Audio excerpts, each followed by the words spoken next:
another video about the pasta with vegetables. And so I've made this, I've discovered a new method of cooking pasta that works for when you do things like carbonara, pasta alla griglia, sia di pepe? I don't know. I'm rubbish. I apologise. Which basically means that you cook the pasta with as little water as possible. So you basically get in as much of the starch out of the pasta into the pasta water that's cooking in the pan. We'll do it as we go. So I've softened the pasta in some warm water just so it fits in the pan quite quickly, because we don't want it frying on the side of the pan. So just softened it in a little bit of warm water, and it's going to cook in the pan with the butter, about 25 grams of butter and just that amount of water. And what will happen is lots of the starch will leach out of the water, out of the pasta into the water, and that's what's going to help make the sauce, hopefully, because I'm just going to do it with butter. Last time I made it, it was with the bacon lard from Guanciale, which was delicious. But I kind of thought that we really should do a vegetarian version of it, just out of interest, but also, you know, maybe you don't want to make it with bacon, you know. And this, you could use this as the way we're going to cook it. Put that on for timer of 5 minutes. The way we're going to cook it, you'd be able to have it as just eat it as is, or with something else. So if you have a lovely bit of fish or a lovely bit of chicken, you'll be able to do these vegetables. So they're cooking. We'll have to keep topping it up a little bit with water as it cooks, because what we want to do is basically, by the time the water is evaporated off, the pasta and the vegetables should be cooked. So we don't want to put too much water in. We can always add a little bit more. Very difficult to kind of get rid of it, especially when we're relying on liquid in there, the starchy pastry water, to make the sauce. So slice the carrots and the courgettes. I haven't bothered peeling them. So Japanese finger slicer.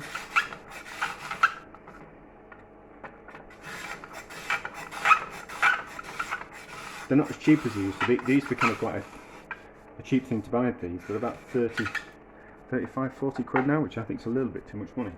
But they're a useful thing to have. You can buy, I'll show you, I haven't got one, a speed peeler like that, but it's got ridges on the cutting edge, which makes it julienne vegetables.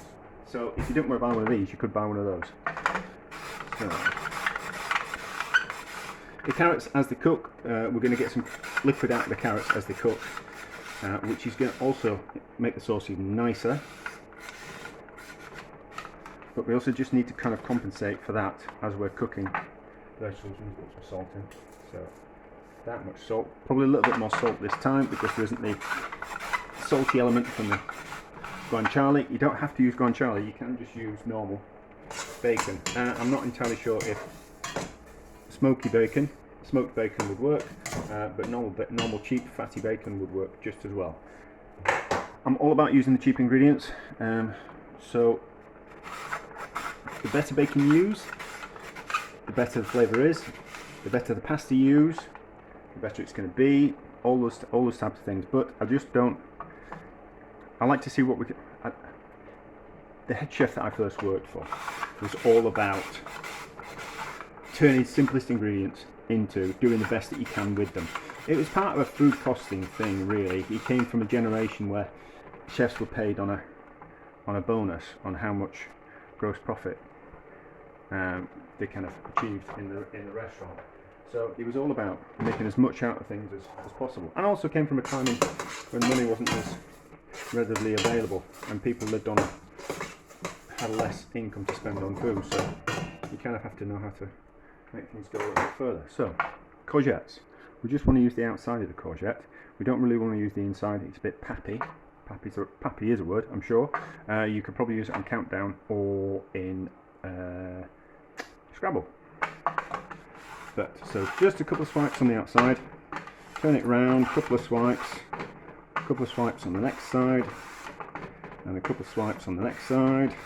Got 3, and then we'll have a look at that now. We can get another swipe out of that side, get another swipe out of that side, get another swipe out of that side, Another swipe out that side, and then it just starts to get a bit where the seeds are there. It wants to fall to bits. Don't waste it. You can make soup out of that. So, as you can see, burning myself. I did have a cloth. So the liquid is evaporating and it's thickening up. So that's past the water. There's lots of starch that's come out past the water. It's starting to thicken up, but it needs more water than that. So we just need to put some more water in, just so it doesn't all evaporate off. And there's 200 grams of cheap pasta. So it's if you shop in Sainsbury's, it's the Mother Hubbard stuff.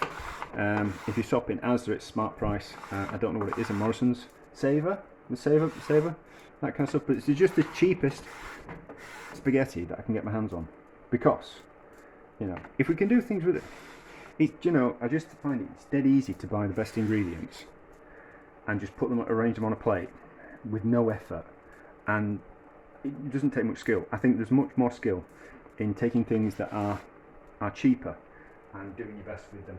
I just think there's more skill involved in that. I mean, I'm not having a dig at chefs who buy the best quality ingredients and all that. But I just come from that school where you did the best with the cheaper cuts of meat, with the cheaper vegetables. You did what you could. So right, that's 5 minutes. So the pasta is now ready to take in the carrots. So carrots will steam, hopefully in that water. They'll give up some of their liquid, which will flavour the end sauce and make it really nice. It's going to be nice because it's made with butter. I would have thought it'll be just as nice as the guanciale version. I don't think I could ever make a vegan version of this. I'm not particularly into vegan food, but I'm always kind of quite curious about things. And good food's good food. And if it just happens to be vegan, then that's fine. But I'm not actively vegan or against it or for it or anything like that. I don't think we could do this. We couldn't make a vegan version of this because it's going to have cheese in it. So it's not going to kind of work. So we're just moving things around. The carrots will start to steam and cook to release out some of their juices.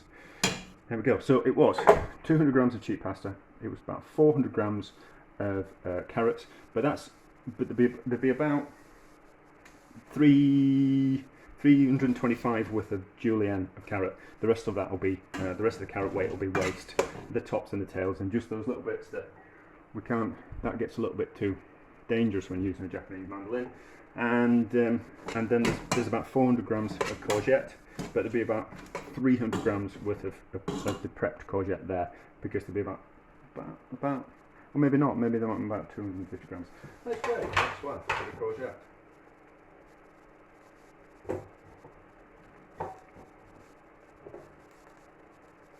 No, there'll only be about 175, 200 grams worth of courgette. So we just need a little bit more water. We'll give it a taste in a minute.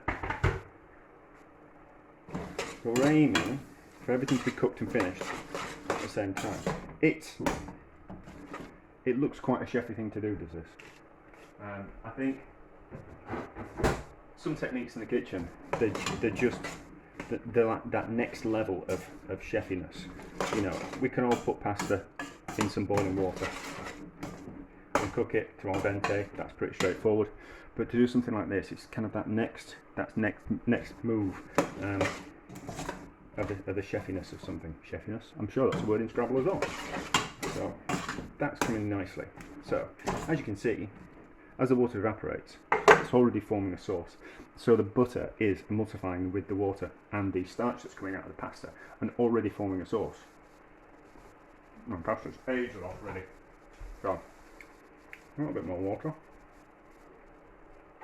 I can't. I was thinking, is there some kind of way that I can measure the amount of water that I'm putting in, and I can't really. You've just kind of got to guess and faff around. But if you just want to go into the supermarket and buy yourself 500 grams of spaghetti, cheap spaghetti is 20 pence in the UK supermarkets. Varying costs. Varying. Some supermarkets be a little bit more, some supermarkets be a little bit less, depending on where you shop. But you could just buy a load of spaghetti and you could just practice this. You know, you could buy some butter and you could just practice. You know, and I think because that's how you get better. You know, you just keep practicing at something, see how you go. It doesn't work, have another go at it, have another go, get better, have another go, have another go. Right, the pasta's getting there. So we're about 2 minutes off ready. The courgette's going to take about 2 minutes. So the courgette can go in now. Loads of water in the courgette. So this is where we just need to be a little bit more careful with how much water we add. Because there's not much liquid in the bottom of the pan now. So, and we don't want there to be much liquid. This is the bit that's kind of crucial. I need to turn that down so it's burning my hand. So this is a little bit that's a little bit more crucial. We don't want there to be too much liquid. Golden rule with everything is we can always add a little bit more. It's very difficult to take it away. This is the same for water. This is the same for butter. This is the same for salt, sugar, pepper, spices, all those things. You can always add a little bit more. You can add a little bit, taste it, add a little bit more. That's what you should be doing when you're cooking anyway. Like I couldn't tell you, because the water will evaporate off at different kind of ratios depending on if you're using gas or you're using electric, what size hob you're using. You know, I mean, that's kind of quite a big one. What the temperature you've got on, size of your pan. So I can't really tell you how much water I'm using. It's just a kind of guesswork. But just have a go. Just have a go. You know, I think to myself, if someone else can do something, the chances are that I can do it. So, again, as you can see, so the butter is combined with the liquid, and it's already started to cover the pasta and make a sauce. Do we need any more salt? Do. A little bit more salt. I reckon there's about 2 portions here. Well, 2 normal people's portions. I'm going to eat 4 because I've been swimming and I've been walking as well. So I'm tired and I'm hungry, and it's Friday night. I'm ready for a drink as well, actually. So, still liquid in the bottom, and the butter has combined with the liquid and the sauce, and it's already kind of come in. Let's get a spoon, and then we'll bring it up to the camera. So, let's see if we can have a look at this properly. Now, it's all very well showing things in a pan. You can't really see. So, be alright for a minute with that. I'll just turn it down. So, as you can see, it's gone. Quite thick. And everything's combined. And it's delicious. That's just nice on its own. It doesn't actually need the cheese. I think maybe we could do a version of this that is just, I wonder if olive oil might work.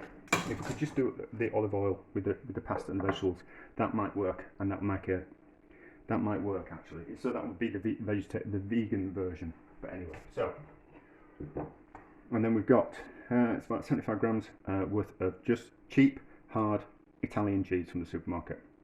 The better cheese you use, the better it will be. But this is just the cheap, hard cheese, showing that you can just buy these cheap ingredients from the supermarket and turn them into something just that little bit special. You know, just because you're on a tighter budget doesn't mean you can't eat just as well as someone who's got twice as much to spend on food. You know, with a little bit of skill and a little bit of knowledge, you can turn ordinary cheap food into something just that little bit more special. There we go. So get rid of that cheese off my tongs, because it always wants to congregate there. So the cheese is melted into the butter and the pasta. Turn the heat off. Oof, it was down low. We need to turn the heat off when we add the cheese, otherwise the cheese goes stringy.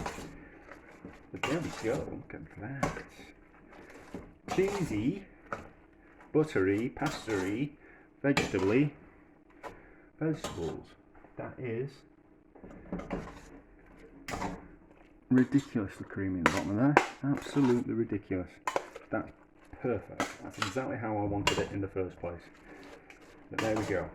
I'm sorry, it's not the way you cook pasta. I apologise. I'm not going to say I'll never do it again, because the chances are I probably will. But I need a bowl, I need to take a picture. So there we go. Yes, so it is fettuccine of vegetables, but even though it's spaghetti, it's not fettuccine.